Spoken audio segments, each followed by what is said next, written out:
to be my experience, my skill set, my power, everything, man.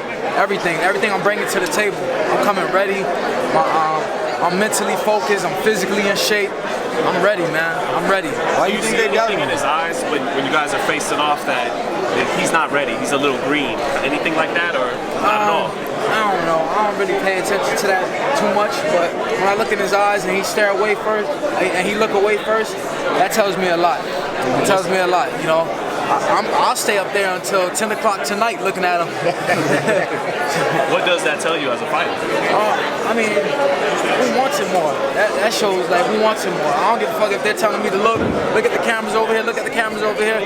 If we staring at each other in the face, I'm gonna keep staring at you until you look away.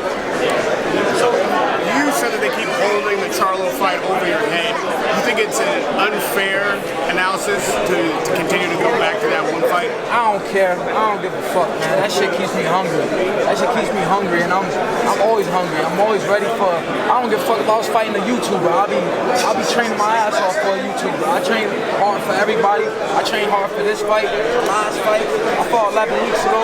I think it's gonna bring the best out of me. So Saturday night, you can expect the best me. I have no excuses. I'm ready. I'm in tip-top shape, and my skill set is superior. I'm gonna show that I'm one of the elites on Saturday night. So you feel like you're at 150%. Fuck 100%, you're at 150% for this fight.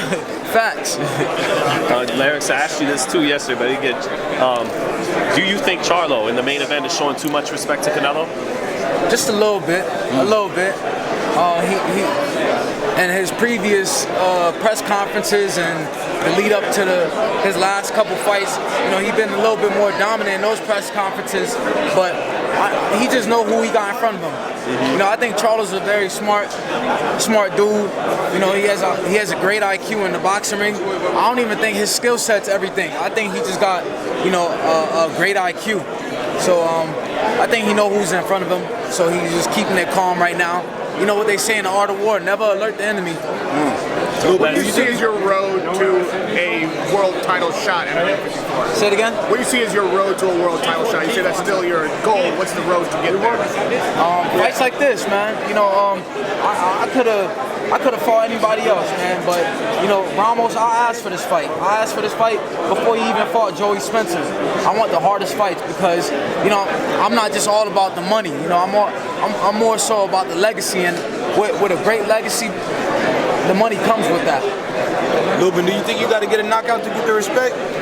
You said, do I got to get a knockout to get the respect? Yeah. I think I just got to look good. I got to look good and perform good and come out with a dominant win. Now, Lubin, you were talking about legacy here at the 154-pound division. Considering that it's a very deep division, you face the best of the best in that division. Best of the best. You definitely want to make a statement here. So with this fight against Jesus Ramos, you want to show like folks that, hey, you're you know, pretty much the top guy in the division. Cream of the crop. Cream of the crop, man. I want to show that I'm the elite, man. One of the top dogs in this division, if not the top dog. You know, I'm still trying to rectify my defeats, man. I'm still trying to get in there with Charlo. I'm still trying to get in there with Fundora again. So that's my mindset. What about Tzsyu, Erickson? Him as well. You know, he's about to be elevated to champion. I'm looking to fight the champions. What do you think think that was a fair call by the WBO? To elevate, not make It is what it is. What do you think of that fight he got with Mendoza? Obviously, I think he stops Mendoza. I think he stops Mendoza. You know, Mendoza's going over there to Australia. Tzs유's a heavy hitter. You know, he's a heavy hitter. He comes to fight. He's a very tough opponent. I think he stops Mendoza. You win on Saturday night. What big fight do you see for yourself next year? Anybody, man. Honestly, if Charlo comes back down, you know, me and Charlo can make it happen depending on what happens with his fight. Me and Fundora could run it again. You know, Spence, Crawford, those guys are coming up to 154. You know, I got a lot of respect for those guys. I got a lot of respect for Spence. I got a lot of respect for Crawford as well.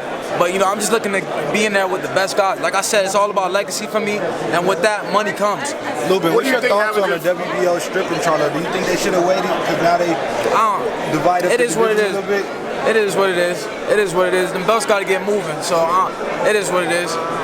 What do you think happens if Spence Charlo has a big opportunity in front of him. You know, he's about to fight for another undisputed. you know, 4 belts. So, you know, he has a big opportunity in front of him. He got to take advantage of Canelo. I'm sure he's not worried about the 154-pound WBO belt when he got 3 more, and plus fighting for all 4 168-pound titles.